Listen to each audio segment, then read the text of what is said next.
Welcome to the Money Maven Project podcast. If you're here to learn how to obtain freedom over your time and money through real estate investing, you're in the right place. Create the life you want by living with intention and becoming a Maven in mindset, money, and real estate. Now, here's your host, Justin Monk. Hey, this is Justin Monk with the Money Maven Project podcast. I am super excited today. Good buddy Steve Ram was with us. We are going to dive into some pretty timely information. I think everybody's got questions on their mind. Hopefully we answer some of that today. So Steve, thanks for being on, man. It's a pleasure. Oh man, happy to be on. Thanks for having me. So let's give, obviously my podcast is normally about real estate investing, obtaining financial freedom, and kind of the mindset and tactics around achieving that. Give us your background as far as how you got into real estate, what you do in real estate, and where you're at today. Yeah, let's see here. So I don't have a background in real estate. None of my family was in it. Don't come from a lot of wealth or anything. Just, kind of like regular people. Got my hands on some books that opened up my eyes to real estate investing and wealth building. Realized it was something I wanted to do, wanted to change my path. So got into real estate investing and just started saving up, working all kinds of jobs and stuff, side hustles to get enough money to get involved. And I started buying single family residential, started flipping. And once you do that first one and you have some success, it's addicting. So I think now I've lost count. I'm somewhere between a dozen and 20 deals that I've done now. And I've done them in a couple different states. I've also held some of them in my rental portfolio. And so that's where we're at. I think I started about 6 years ago. And so in the past 6 years, I've done those deals and just still cranking away. Really enjoyed doing it. And that's pretty much it. I think just working away. Yeah. And so you're doing that. You're crushing it in the real estate side, which, you were a big impact on me getting started. I invest out of state now. I live in Utah, invest in Ohio. You were just what I needed as far as that extra encouragement to jump out and to start investing long distance. So I appreciate that.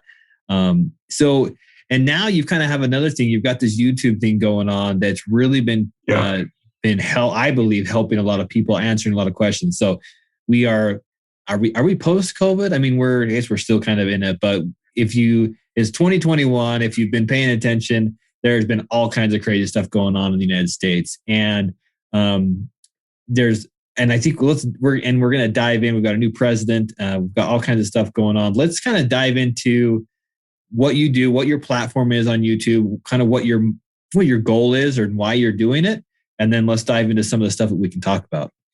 Yeah. So I actually started up back in 2019. Early 2019, I figured out how to upload the video, which was amazing. Like I let you know, I'm not super tech savvy. So just doing that alone was an accomplishment for me. Yeah. Then I didn't have anything figured out on YouTube. And then I finally started putting some stuff together right at the end of 2019, right before COVID hit. And so I was doing real estate videos. And the whole purpose of it was I was thinking maybe I could get some more deals. I could make some connections, things like that. Because I just started doing them out of state. Having some success in Ohio and Missouri. I was looking to get into some other states. And then when the pandemic hit, there was I think a lot of people were just not sure what the real estate market was going to do. I had no idea. People were asking me, and my disclaimer was, look, we've never been here before. Okay. We haven't had a pandemic like this in over 100 years. So I just started thinking to myself, what is it that people need at this time? Because right now, it doesn't seem to be real estate investing. So I just took a look at the news and it was just like tens of millions of people unemployed. And that really struck a nerve with me because in the last recession, I think some of my story. I lost everything. Lost my job, lost my car, lost my place. Pretty much just couldn't make it.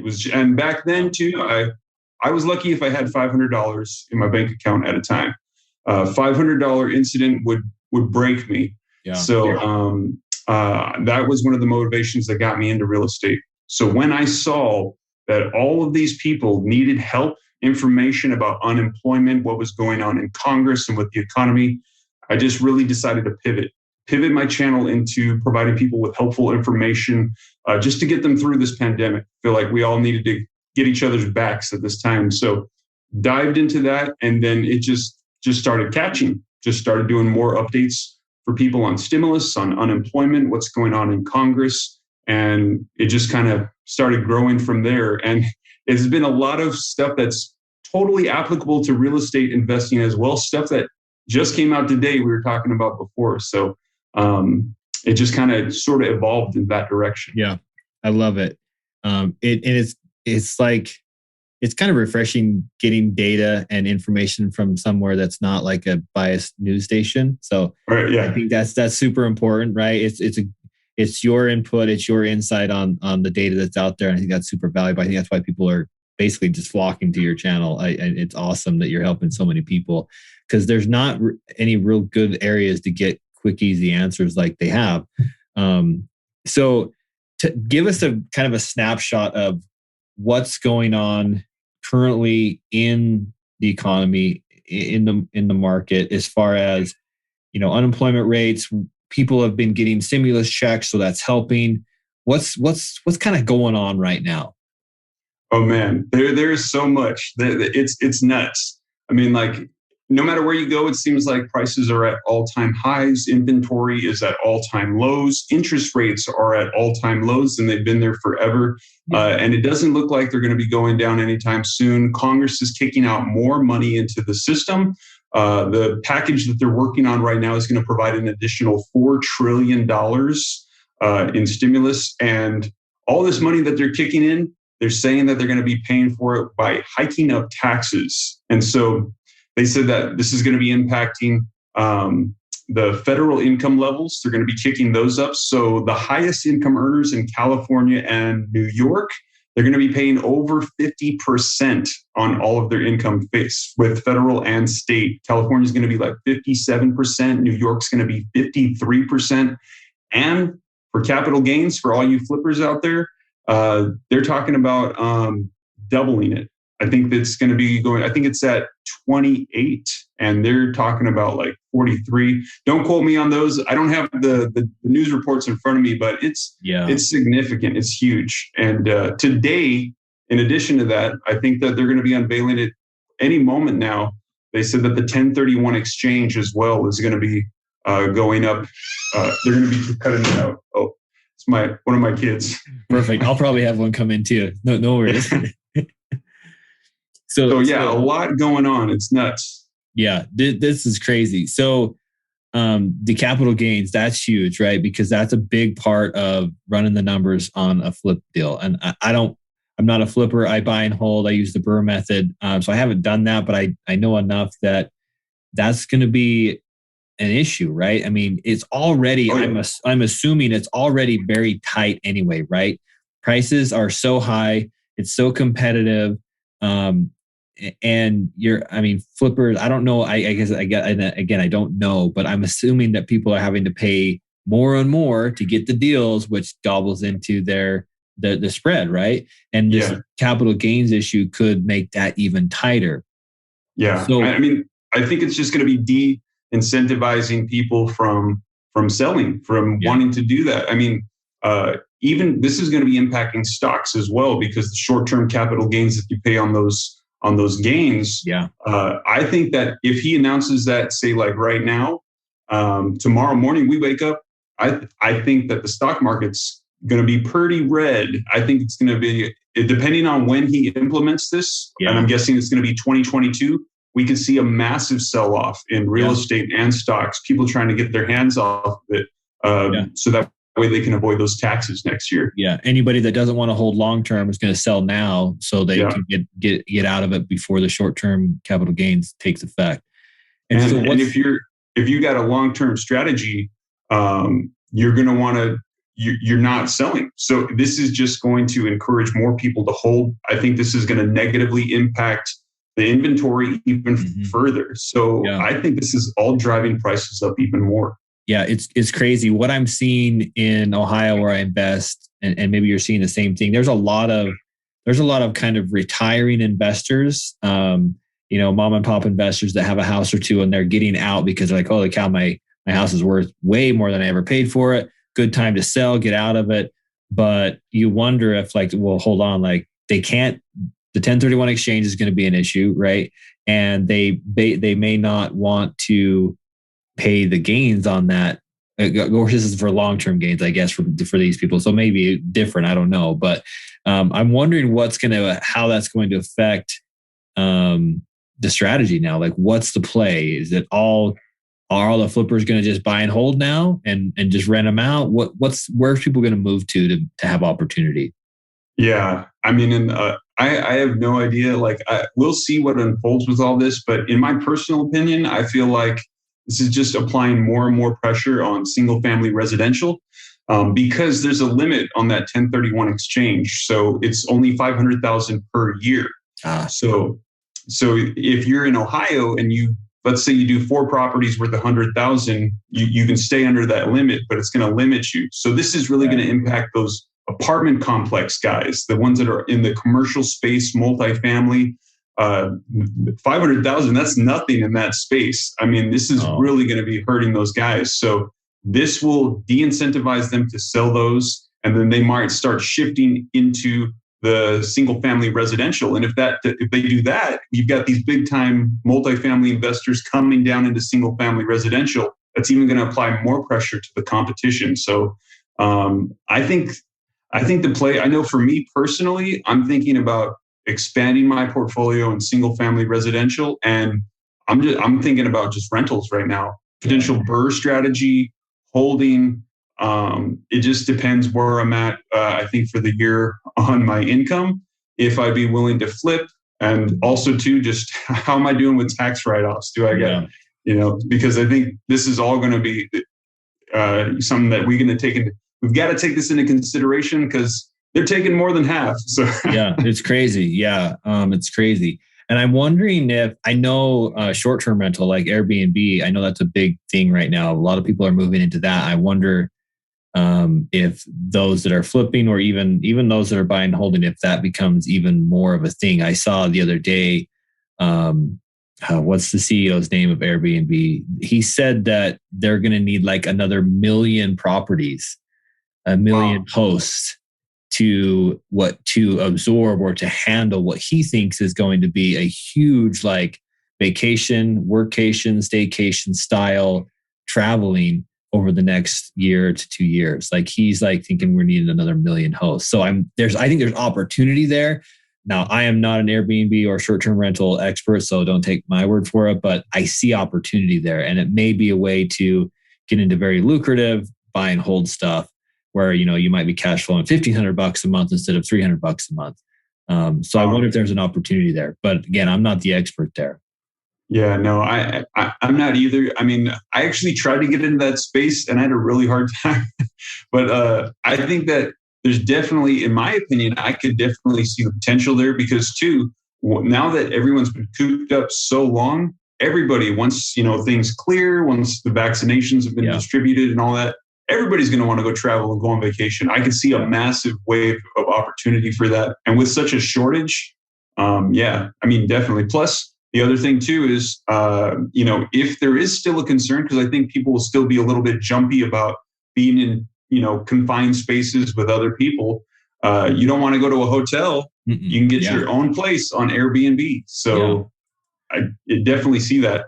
Well, it's funny because I think there's a lot of people out there, and again, this is all due to COVID. There's a lot of people, and I'm one of them, who now is like, why am I ever going to the office? Like, so I have a full-time gig where real estate's my morning and evening side hustle. I mean, even though I put a lot of time into it, but I have a main gig where I sell solar. I manage a sales team of solar guys. I haven't been to the office more than 2 or 3 times in the last 16 months. So 12 months, whatever. And we're all fine with it. We're like, why did we ever even, we've downsized our office. We've consolidated, which is awesome. It's saving us rent money. It's been good. But now I'm like, well, I can work from home. I can also work from, I don't know, Jackson Hole, Wyoming, rent a place out there short term, stay for a couple weeks. And and rent and work during the day, but then at 5 p.m. or whatever, we're going out for a hike. Like, I think there's a lot of that going on. Everybody's like, well, I don't need to go to the office, so I can work from home wherever I want to call home. And I think that's what, I can't remember the guy's name, the CEO of Airbnb is seeing. He's like, hey, this is going to be a thing. This is going to be an absolute tidal wave. So again, I think there's opportunity there, but to do the math, you're on your own, because I don't know all the there. Yeah, no, and I think you nailed it, because I mean, the way things have changed and progressed, I think everyone's got that mindset now. I'm still doing my daytime job too, still working my regular 9 to 5 gig, and I do it from home. I'm in the same boat. Probably haven't been into the office. I could probably count it on one hand in the past year. Then doing the real estate and the YouTube on the side, and to me, I actually just closed on another property today. We had a notary come by, and he told me that offices are shutting down. Everyone's working remotely. It's just the new norm. And I think that it's going to be hard to convince people to go back to an office after they've been working from home successfully for over a year. So, now you got me thinking. I have definitely, I've got a couple of books I'm going to be ordering on this short-term stuff. I think it's definitely an opportunity there. So we've also seen some interesting stuff as far as where people are moving now, like where they're moving from and where they're going to. Can you talk to us a little bit about that? Yeah, absolutely. So this is a very timely topic as well, because they just did the 2020 Census Bureau information just rolled out. And they let us know that actually in the House of Representatives, California and New York both lost seats. I think there was 7 states that lost seats where the population has declined enough where they actually lost seats in the House. And we saw 2 get added to Texas. I think we saw 1 get added to Tennessee. So you're seeing the migration patterns. And of course, wherever people are going to, that's where there's going to be a demand for real estate. Yeah. So those are ones that I feel really confident in. And I've heard the number 1 is Tennessee. And I think number 2 is Texas. So those are markets that I'm really interested in right now too, because of that migration. California as a whole, as you know, this has been like an exodus. New York too. I'm hearing that the migration patterns are California to Texas and New York to Florida. And I actually know a couple of real estate investors telling me they're looking at Florida too. So I think there is a lot of potential in those markets. Definitely something to look into. I agree. And I think I'm just guessing. I've only seen a little bit of data on this, but I think it's also happening on a more micro level where you're not only getting California to Texas, but you're also getting from near downtown to out away from the main city hubs, because now commute's not an issue. We live within an hour or whatever of our job most of the time, but hey, if I don't have to drive in every day, I can live wherever I want. And so we can pull away. And I wonder if we're going to see that expansion of the demand, not just right around the main city hubs, but also out into the more rural areas even, because people want to have some space. They want to have the dog and the whatever, and have space for that. And I don't know if you've seen any data on that, but I think that's also going to be kind of a more micro trend. Yeah, no, I haven't seen any data specifically on that, but I have heard a lot of people discuss it. And I think that it's funny. It's like before it was everybody wanted to be in the city, wanted to be like where the activity was. And now it's the opposite. There's like everyone's going out. And so I think it's just all more and more applying pressure to the single family residential, suburban areas. And it's just like people are migrating out into these new areas. And I know what comes to mind a little bit on a more local scale for me is like San Francisco is just 2 hours away from us here in Sacramento. And from what I've heard, things have been declining, rents are going down, things like that. But Sacramento has been solid. I think we've got one of the best markets in the nation here. Just going strong. It's because the Bay Area people are moving over here. So, and I think I've heard the same thing with Vegas. I think people leaving LA, going right over to Vegas, don't have to pay those income taxes. And I think it's been bolstering those markets as well. That's interesting. Yeah, I think so. there's definitely opportunity. I mean, I think you've got to look in the right places for it. I think there's going to be opportunity. We've talked a little bit about that. Where are the areas, and I know you don't have a crystal ball, but where are the areas of risk? Like, what should somebody be totally avoiding right now? I mean, we talked a little bit about flipping being that might be getting a shake up here soon, but what are some areas that maybe people should avoid or keep a careful eye on? Oh man, that's a tough one. And I know that whatever I say, then there's going to be somebody watching this like, no, he doesn't know. No, like, because I mean, somebody's always going to be able to figure stuff out and have success in different areas. Yeah. I know I've heard a couple people say that they're trying to use caution in the apartment complexes, the commercial real estate, things like that. But then again, too, that's not my wheelhouse. So I wouldn't give you a strong stance on that. In my opinion, though, I feel like there's just a lot of pressure. There's a lot of activity in single family residential. I think that that's a good space to be in right now. I don't think that it's going down anytime soon, at least in the couple years until interest rates start going up significantly. Because as those interest rates go up, as you know, you can buy less with your money.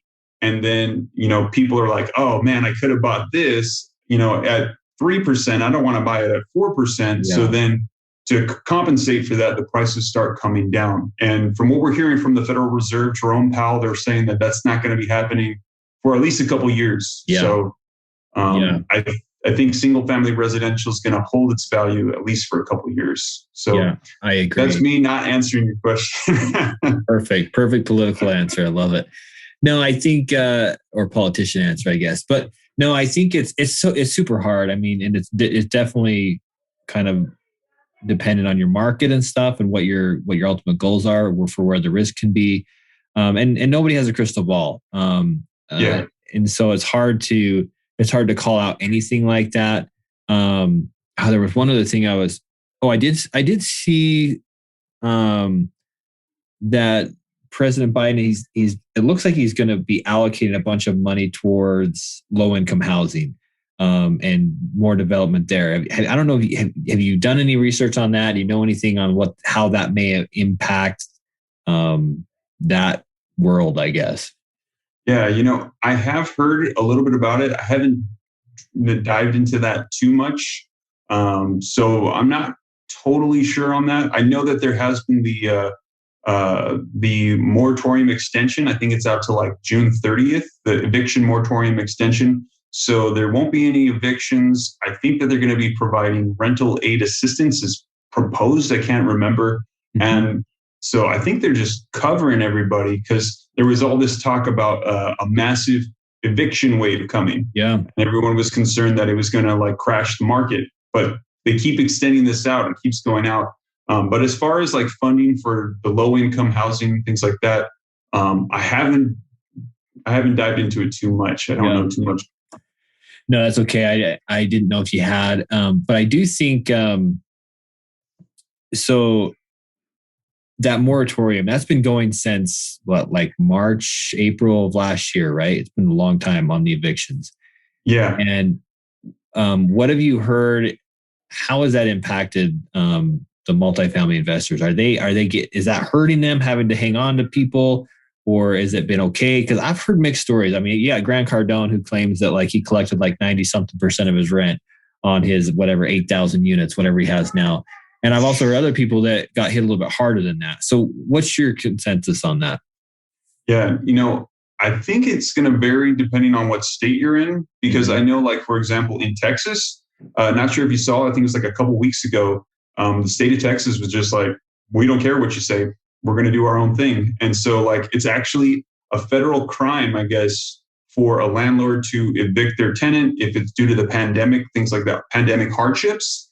But they said, we're not going to enforce it here. Yeah. If you evict them, we're not going to implement it. So I think it's on a state by state basis. Because like you said, I've heard different stories. I've heard some people say like, oh, we're on this program and like it goes to the landlord and the tenant's covered. And then I've heard others saying like it's hitting them hard. They're just trying to sell their properties even at a loss because they're not collecting rent. So I think it depends on where you're at. Interesting. And as far as like multifamily, yeah, I would imagine it just amplifies it. However many units you got, it's probably just making it like that many times worse. Yeah, that's interesting. Man, this has been a good conversation. I mean, obviously there's still a lot of unknowns. Like, we just don't have a crystal ball to really know where this is all going to take us. But it's very important, I think, anybody that's investing in real estate or investing in anything in general, just kind of knowing what's going on in the economy and the market. In my local market in Utah, houses are just absolutely, inventory is incredibly low. Prices are absolutely ridiculous. And I just don't know what's going to break, right? I paid like $55 for a sheet of plywood the other day. And I'm just like, this is ridiculous. So cost to build is going up, but it's expensive to try and provide the inventory. Like, there is some crazy things going on. But then you have people running around with stimulus money. They've got money. They want to buy a house. They want to do things with it. But whether you're trying to buy a truck or a house, like, inventory is just low. Like, it's hard to find those things. And so I don't know how long that'll last, or what piece might eventually break and change things. But it's definitely important to be paying attention to it, I think. Yeah. And nobody knows, but what we're hearing is that those vaccinations are rolling out. Hopefully we'll see how things go. I think it'll be very telling as we hit winter, because I think it was around wintertime last year, we were getting like 200 or 300,000 cases a day, new cases. Yeah. And then when we initially shut down, we were only at like 30,000 cases a day. And I think last time I checked, I have to take a look again. We're on a slow incline. We're around 50, 60,000 new cases a day. But they're saying that these vaccinations hopefully will slow it down. But I think it'll be really telling as we get into flu season and wintertime to see where we're at. If things keep progressing, we keep having these mutations that are maybe resistant to the vaccine. We could still have this going on for a while. Things could keep getting extended out, more stimulus. But if things die down, we'll see. It's going to be really interesting to see how things pivot and adjust to what unfolds. Yeah. And so going forward, kind of shifting gears just a little bit, going forward, what's the mindset that somebody should have getting through this? Because I usually ask the question, like, what's a mindset characteristic of somebody that's successful or accomplishes their goals? But in this, I want to change that question. It's like, what's the right mindset to have going forward? What do you recommend? Oh man, you mean like in terms of is patience the right thing? Is being cautious the right mindset? Like, what's your tip there? Yeah, man, that's a good question. I think that they always say that whenever there's chaos, or whenever there's something going on like this, a recession, this is when people that have creativity and they're willing to figure out how to solve problems become millionaires. And they have a lot of success. They figure out how to help people and find solutions to problems. I think that if people are trying to be patient and just wait this out, I don't necessarily think that might be the right mindset, because I don't know that we're ever going to be going back to the way things were before the pandemic. I agree. Right. I think that we have pivoted into new territories. Like you said, with Airbnb, right now people are concerned about cleanliness. They're concerned about the air. They're working from home. I think, like, what are some solutions to problems that are arising with that? And I think that there are opportunities left and right in the middle of this. So if we can just use creativity and think about how can we best, jump into those opportunities, that's the right mindset to have. How can you help people at this time? And I think, I can't remember who it is. Somebody says the more people you can help, the more success that'll roll your way. So I think that's a Brian Tracy quote. Yeah. Okay. Yeah. So, man, that was like a total, puts you on the spot question. That was not an easy one, and you knocked it out of the park. So thank you very much. But I think you hit it. I think even in the chaos, there is opportunity. Where I don't know where it is exactly, but you're going to have to ask. You ask the perfect questions. What are people needing help with right now? What's their pain points, and how can I help them? Your YouTube channel obviously fit perfectly for what people were needing to know right now. And you help a lot of people with that. So I think people need to just, the chaos and the shakeup is a good opportunity to step back and just say, all right, what are the new things going to be? What's the new opportunities here? Okay, we've got this mass exodus from California. Is that creating a vacuum for me to come in and take advantage of that? Maybe there's an opportunity, even though people are leaving. What's the opportunity even with people leaving? Obviously, we know there's opportunity in the areas that they're going, but think creatively and kind of outside of the box of like, well, what might not people be focused on? Kind of be a contrarian a little bit and look for those hidden opportunities. I think you hit it on the head. Be creative and look for the next things. Because I think this is where there's going to be all kinds of cool stories. In 2 or 3 years, we're going to be doing a podcast. We'll be like, hey, how'd you make it big? And somebody like, well, yeah, during COVID-19, I saw this opportunity and I took advantage of it. And now I'm a billionaire or whatever. Like, I just think there's opportunity in the chaos. And so perfect answer to that question. Thank you, man. That was awesome. Yeah, man. Glad I got one. No. Yeah, you answered that one right. Oh, man. So you've obviously been successful in real estate. You've got an awesome YouTube channel. You're doing great. What are some other just general recommendations, or maybe a lesson that you've learned in the last little bit here of accomplishing your goals and achieving what you want to achieve? Because you've definitely built kind of a life, I think, that you've sought for and have been after. So maybe some tips or a lesson learned that you want to share with everybody. Oh yeah, man, these questions are really good. Man, what would I say to that one? I think I would say that really just having clarity on what it is that you want to accomplish, like your goals, your focus. I know, like for me, I start off every day writing down my goals every single day, trying to, clarify it. What is it that I'm trying to accomplish? And once I have that, I think it is being persistent daily, but then also being willing to pivot. Like, what is the best solution? For example, like the YouTube channel. When I jumped in, it was all about real estate content. And I was just starting to break into that. But then when I was willing to pivot a little bit to help people with different types of information, and sometimes it's impacting, it's related to real estate, but just being willing to pivot and to focus on helping people. Yeah. I think that's one of the key things. So being focused on the goal, but willing to adjust and evolve as needed, especially in the world that we live in right now. I think that's key because things are changing at a rapid pace. I agree with that. And I think that clarity, I think you have to visit that daily, weekly, like all the time, because what I've noticed is that as I have grown as a person and my mindset has been better and smarter and stronger, I've noticed that the clarity of what I really want out of life and my time and my goals, it's always kind of evolving as I change as a person. So you always have to revisit that.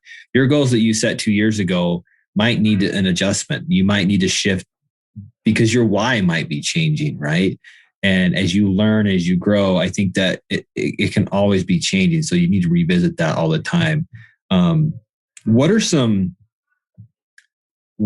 rules that you have put in place to help you stay that course or that and keep on that keep the clarity? Like, for example, maybe you don't shoot YouTube videos on Saturday nights or something. Like, what's to really make sure that you have clarity on what your ultimate goal is and you stay that true course and not sacrifice the things that you don't want to sacrifice. Does that make sense?